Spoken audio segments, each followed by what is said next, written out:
you're looking to dive into topics on how to live a happier, healthier, more fit, and long lifespan, then you've come to the right podcast.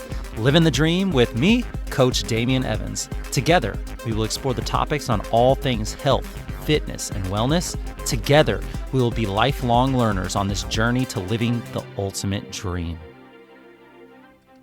What up, Dream Team? Coach D here, coming at you from beautiful sunny San Diego, and welcome back to the Livin the Dream podcast, where we're going to go through this Wednesday to explore total wellness in order to reach for your goals and in order to live your dream life. This episode is all about something that impacts every single one of us, our internal clocks. Let me paint a picture for you. It's early November, daylight saving time just ended, and suddenly the sun is setting earlier and earlier. Your energy falls off and sleep feels harder. Does that sound familiar? Or maybe you've been traveling, crossing multiple time zones, and jet lag hits you like a ton of bricks. You're tired when you should be awake, and you're wired when you should be asleep. What gives? Today, we're talking about how to reset your circadian clock, how to adapt to daylight savings changes, and even conquer jet lag like a pro. By the end of this episode, you'll have actionable strategies to master your internal clock, improve your sleep, and feel more energized than ever before. So grab your coffee or tea and let's dive in. First, let's start with a quick biology lesson. I know. Your circadian clock is your body's internal 24-hour timer. It controls when you feel sleepy, when you feel awake, and when you're hungry. It even controls your mood and your energy levels. This clock is regulated by external cues, primarily by light, morning sunlight, afternoon rays, and even the brightness of your screens at night all send signals to your brain about what time it is. Now, here's the kicker. When your circadian clock is off, whether it's from the end of daylight saving time, irregular sleep patterns, or jet lag, it can wreak havoc on your energy, focus, and health. But here's the good news. You can reset your clock, and it starts with understanding how powerful light is, how powerful temperature is, and how powerful timing are for your body. So let's break it down. Let's tackle the big question. How do you reset your circadian clock? Number one, morning sunlight.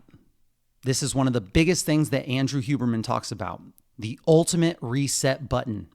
When you can get outside within 30 to 60 minutes of waking up, sunlight in the morning acts like an anchor for your internal clock.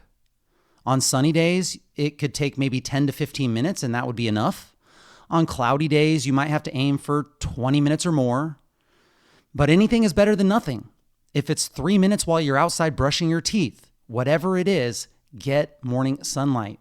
If it's still dark when you wake up, turn on as many bright artificial lights that you can until the sun rises, and then step outside as soon as possible. Number one, morning sunlight. Number two, afternoon sunlight. This is the secondary cue. Catch the sun in the late afternoon. This exposure helps prepare your body for evening and reduces the negative effects that the artificial lights that we've consumed all day long may have done to us. So number two, afternoon sunlight. Love, love, love if you can get out and see a sunset. Number three, nighttime light. You have to dim it down. Nighttime light, dim it down. After sunset, reduce your artificial light. Instead of having overhead lights, use table lamps. Shift your screens to a red tint. All of your display on any of your devices have an option to do red tint or a nighttime setting. Better yet, you can try red lens glasses to block blue and green light. They're called blue blocker glasses. This simple change can make a huge difference in your melatonin production and your sleep quality. So dim the lights down, make them low as far as they're not up overhead. They're low, like on tabletops or on the floor. Candlelight is amazing here. Red Himalayan salt lamps are amazing here. Dim it down, nighttime light. Number 4, consistent sleep and wake up times. Being consistent with when you wake up and go to bed are so important. Aim to go to bed and wake up at the same time every day. And this includes even on weekends. This keeps your circadian rhythm steady and makes falling asleep easier. I've listened to experts and they've argued as to which one's more important, whether it's go to bed or wake up. Most people agree that both are important. However, waking up tends to be the one that you should really focus on. Wake up times at the same time all throughout the week is really, really important. Number 5, leverage temperature, meals, and exercise to help with your circadian rhythm. Temperature, meals, and exercise. Take a warm shower or bath before bed. This will help to rebound and cool down your core temperature. I know it seems a little bit counterintuitive, but this really works. When you heat up your body goes through processes to cool your core temperature down. So take a warm shower or bath before you go to bed. This will signal your body that it's time to sleep as the temperature of your core cools down. Also, keep your bedroom cool. This is so, so important. Just like being dark, keeping your bedroom cool around 67 degrees is ideal for most people. Now, there's people that can handle colder, people that can tolerate more warm, but around 67 to 69 degrees is really ideal. Keep the bedroom cool. This is a huge one here to help with your sleep. And then time your meals. Time your meals to align with your schedule. Get moving with exercise within 60 minutes of waking up, and that will help jumpstart your day. Your meals as consistent as you can be with the times that you eat, because your body goes through processes when you eat to help break down that food. And your body is a great prediction machine and it wants to know that things are coming. So if you can eat your meals at the same time, that really does help to set that circadian rhythm. And getting moving within 60 minutes of waking up helps as well. A little bit of exercise, maybe not a workout, maybe it's just a walk around the block. This is why dog owners have a huge leg up here. They get to move and take their dog for a walk in the morning. Now let's take a look at jet lag. Let's talk about jet lag. This is every traveler's nemesis. Jet lag happens when your internal clock is out of sync with your destination's time zone. When your internal clock is out of sync with wherever you are, time zone. But don't worry, there's a strategy for that too. Traveling east seems to be a harder adjustment. A few days before your trip, wake up 30 to 45 minutes earlier than usual. So whenever your trip is, a few days before that, start waking up 30 to 45 minutes earlier than usual. Get bright sunlight exposure as soon as you wake up and drink your caffeine just a little bit earlier than you normally do. And maybe do some light exercise as well. If you can get all of that stuff in just a little bit earlier, you're going to be starting to reset that clock for where you're about to be going. If you're traveling west, it tends to be an easier adjustment. Shift everything a little bit later, your wake up time, your caffeine, your workouts, by about 30 to 45 minutes each day leading up to your trip. If you're traveling west, shift everything just a little bit later. After sunset, use bright artificial lights to help you stay awake a little bit longer. So you're trying to take everything just a little bit later, and you can use artificial lights at night to help you do that. Now, when you arrive, adjust your meal times to match the local schedule. Eating is a powerful circadian cue. So even if you're not hungry, try to eat a little bit of breakfast, a little bit of lunch, and a little bit of dinner at the local times. You can also time your light exposure carefully here. For the first 2 days, avoid light during the hours that correspond to what we call your temperature minimum, whatever that is back home, roughly 2 hours before your usual wake up time. So for the first 2 days, avoid light during the roughly 2 hours before your usual wake up time. After that, you can follow the local morning and afternoon light patterns. You'll start to catch up.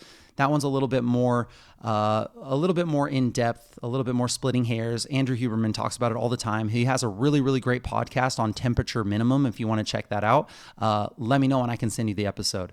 So when you arrive, adjust your meal times to match the local schedule, time your light exposure carefully, and then exercise. Light exercise in the morning or early afternoon at your destination helps to reinforce your circadian shift. Light exercise in the morning or early afternoon at your destination helps to reinforce your circadian shift.